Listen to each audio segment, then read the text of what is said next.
Bon, on a changé de place, là j'en ai marre de la cuisine parce que maintenant il commence à faire meilleur. Bon, normalement il devait faire très beau aujourd'hui, mais ça va venir, il paraît que ça va venir. Donc je me fais pas trop de soucis. Mouais. On verra. Mais bon, c'est quand même plus sympa. Regardez comme c'est beau maintenant notre petit jardin là. Bon, ça commence. Vert, ça commence à être magnifique. Une fois qu'il y aura un beau rayon de soleil avec la terrasse, ça va être super chouette. Donc venez nous voir, venez manger, venez partager avec nous ce bonheur de prendre un repas dans la nature. Oh, ça va. Hein. Elle dit vague. Je dis vague. Allez. Donc aujourd'hui, je vais vous présenter une recette toute simple. Comme d'habitude, c'est tout simple, hein. Ouais, c'est tout simple. Toujours tout Mais simple. bon, il faut juste juste un tout petit peu de préparation. Ce sont des boulettes de quinoa. Donc, Ah, c'est mes préférés. c'est les boulettes préférées de Camille. Donc sans farine, vous voyez, sans gluten, sans œufs, sans crème, sans lait. Un petit peu de parmesan, vous n'êtes pas obligé d'en mettre. Nous on en met, mais bon. Parce que moi j'aime bien. Je voudrais vous parler de quelque chose, d'un magazine que j'apprécie vraiment beaucoup. Ça s'appelle Happiness. Je ne sais pas si vous le connaissez. Punaise avec Moi, l'accent. depuis un petit moment déjà, je ne fais plus que des choses que j'aime. Donc je ne vois plus que des gens que j'aime. Je ne parle plus qu'à des gens que j'aime. Je ne fais plus que des choses que j'aime. Bon, Vraiment. tu ne sers pas toujours des clients que t'aimes.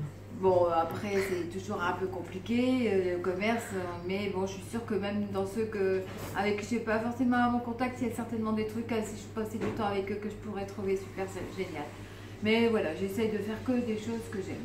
Et ça me rend tranquille, et puis ça me rend, je pense, heureuse de faire suivant mon cœur, et pas suivant des règles, mais suivant mon cœur. Et quand j'ai un petit coup de très bien, ou de pas moyen, enfin Pas moyen, très enfin, bien, beaucoup. De temps en temps, pas souvent, mais ça m'arrive. Et ben j'ai Happiness. Happiness, c'est le magazine qui me ressource. Je trouve toujours les mots dedans. Il y a la magie de la vie, il y a comment trouver l'harmonie. Enfin, il n'y a que des mots que j'aime dans ce magazine. Il n'y a que des choses qui me parlent. J'arrive toujours à trouver un article qui va faire que, mais bien sûr, j'y avais pas pensé à ça, mais je vais faire comme ça, ou je vais penser comme ça, ou ça c'était autrement. Et je voudrais juste parler de Nathalie Cohen, qui est la rédactrice en chef, et à qui j'ai écrit comme ça, en pensant qu'elle ne me répondrait jamais, et qui m'a répondu, et qui correspond de temps en temps avec moi, et c'est vraiment très chouette. Donc, achetez ce magazine, ou vous ne l'achetez pas, vous venez le chercher ici, vous l'empruntez, si vous ne voulez pas l'acheter, on s'en fout, on le prête. Et puis vous verrez, ça va vous faire un bien fou. Il y a des petites choses comme ça dans la vie qui sont comme ça, qui font tellement du bien, qui ne sont pas grand chose. Enfin si, c'est quand même grand chose, un magazine, il faut le faire. Si c'est beaucoup de travail, mais je veux dire, c'est pas beaucoup d'argent quand un magazine. Voilà, donc voilà mon petit magazine Happiness. Et donc, alors, il vous vaudra 200 grammes de quinoa. Alors le quinoa, moi, il est cuit là. Il faut qu'il soit cuit de toute façon. Alors je vais vous donner une astuce quand même pour qu'il soit vachement plus nutritif le quinoa. Faites-le tremper toute la nuit dans de l'eau pure ou de l'eau de bouteille. Vous allez voir, d'abord ça augmente les qualités du quinoa, ça le rend vachement plus digeste, ça augmente la quantité d'enzymes et vous n'avez plus qu'à le cuire parce que le quinoa il faut quand même le cuire un petit moment avant qu'il soit bon. Le quinoa ça se cuit dans le four, hein, dans 2 fois et demi le volume d'eau. Et quand vous le cuisez, quand vous le faites tremper comme ça, il faut que juste quelques minutes à la vapeur pour qu'il soit cuit. Ou à la vapeur, ou enfin dans un truc, dans un cuit vapeur, ou notre four à vapeur. Mais vous allez voir, c'est vraiment très chouette. Sinon, attendez, si vous n'avez pas de cuit vapeur, si vous n'avez pas le temps de le faire tremper, faites-le cuire dans une casserole là. Pas grave. Mais bon, c'est mieux comme ça. Donc 400 grammes là. Toute ma recette peut être divisée par 2, bien évidemment. 150 grammes de poireaux. Donc c'est pour mettre un peu de couleur dans les boulettes et puis un petit peu de légumes. Puis un peu de goût. Puis un petit peu de goût. Donc vous pouvez mettre des petits pois, vous pouvez mettre des carottes, vous pouvez mettre ce que vous voulez. Moi je trouve que c'est sympa. En plus le poireau comme ça pas cuit, il a beaucoup de qualité aussi. Là j'ai mis un oignon et un petit oignon et j'ai mis une seule gousse d'ail. Non, ça va pas. Hein. Pas pour mes boulettes à moi. Bon, allez, normalement, là, on va mettre une gousse d'ail, mais vous pouvez en mettre plusieurs. Hein, je vais en rajouter après. Voilà. Là, il y a 3 cuillères à soupe de thym. Donc, thym, je vous rappelle, c'est la purée sésame. Donc, excellent, le sésame, pour tout ce qui est votre cerveau. Ça se voit, t'as eu du mal à le dire, ça se voit que ça fait du bien.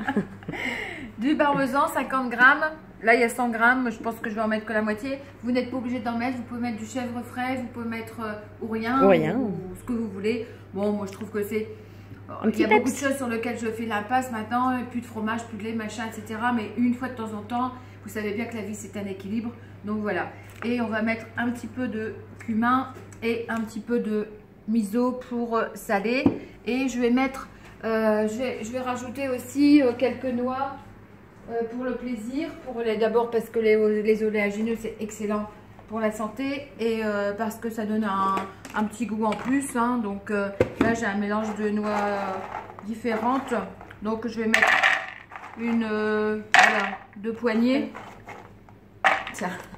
Voilà. Je vais mettre 2 poignées.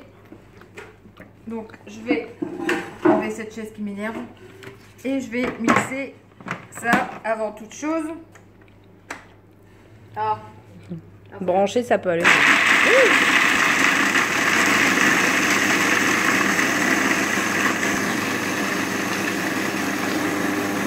Voilà. Vous voyez pas trop quand même. Hein, faut que c'est bien quand c'est sympa quand les boulettes ont une texture. Je vais chercher un petit saladier pour recueillir tout ça. C'est sympa quand les boulettes ont une texture, c'est vachement plus marrant, plutôt que toutes les choses très lisses. Donc, on est vachement organisé, comme d'habitude. Je suis pas encore habituée à ma nouvelle place, du coup il faut que j'aille chercher tout ce qui me manque, mais ça ira mieux la prochaine vidéo. Donc voilà, on a mixé nos noix. Hop. Voilà, on va mixer ensemble maintenant un jeu d'enfant, je vous assure. J'ai mis où le couteau? Dépêche-toi, tu vas être en retard pour le sport. Il est où mon couteau? Mais il est à côté. Voilà, un jeu d'enfant. Donc vous mettez le quinoa cuit. Zoup zoup. Hop. Voilà. Vous mettez les oignons. Vous mettez les poireaux. Quand je vous dis que c'est bête comme chou, je vous assure. Non, on a dit poireau, pas chou. Le chou, non. Bah, vous pouvez mettre du chou, tiens. Du chou quel. Ça, ce serait une bonne idée aussi. Ouais, c'est vrai. Vous mettez la purée de thym. Voilà. Vous pouvez la faire vous-même aussi, hein, la purée de thym. Comment qu'on fait? Comment qu'on fait? Ben, on fait germer des graines de sésame. Des graines de sésame. Et puis après, c'est tout. On les mixe en purée. On met du tamari. Et puis voilà. Donc le tamari, je vais mettre une cuillère à soupe. Après, vous rectifierez. Hein,